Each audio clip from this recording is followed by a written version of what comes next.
be honest, I barely know how to define blackness myself.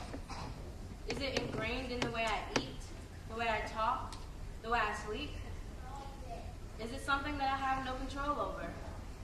Does it somehow make me fundamentally different? And if so, is that a good thing? I don't have racial mind reading abilities, so it's not like I can tell you what it means to be black for other people across the world. I don't even know what it means to me yet, because frankly, it's just my life. And I'm not W.E.B. Du Bois, so I don't carefully examine every sliver of my existence and dissect it as being a window into the souls of black folks. I know little about myself as a person yet, let alone as a black person.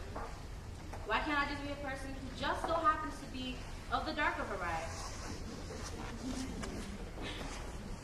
I see no reason why I should have to force myself into being this color that belongs in a Crayola box and not my heart. I'm not advocating being culture blind, but rather blind to placing human beings in boxes that consist of man-made restrictions.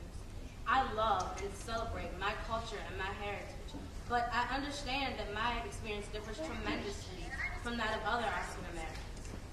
As such, I cannot wait for the day when I can love my culture without having that be synonymous with so-called blackness.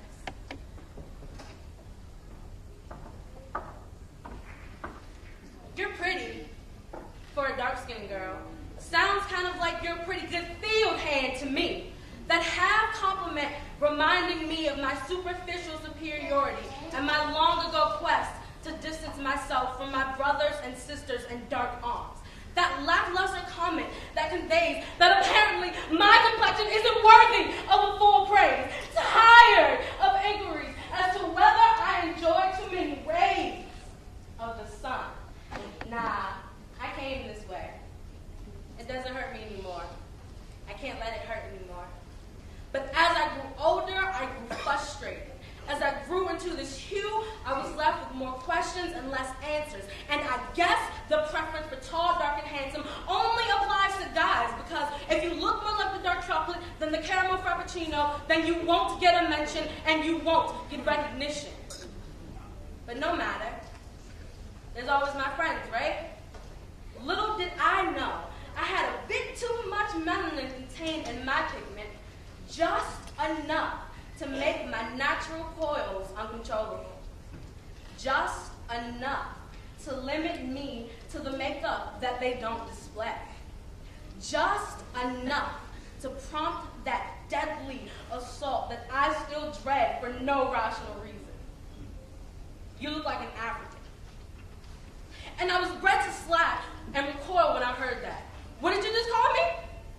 As if it were an insult. And in the way that I received it, it was. The word carried all the baggage that we wanted to let go of at 7 and 8, barely aware of whether Africa was some made-up place or a country across the way. But it didn't matter. We knew that it was bad. We knew that being associated with Africa meant that you were worthless, that you were dirty, that you were nobody. And I knew I did not want to be that.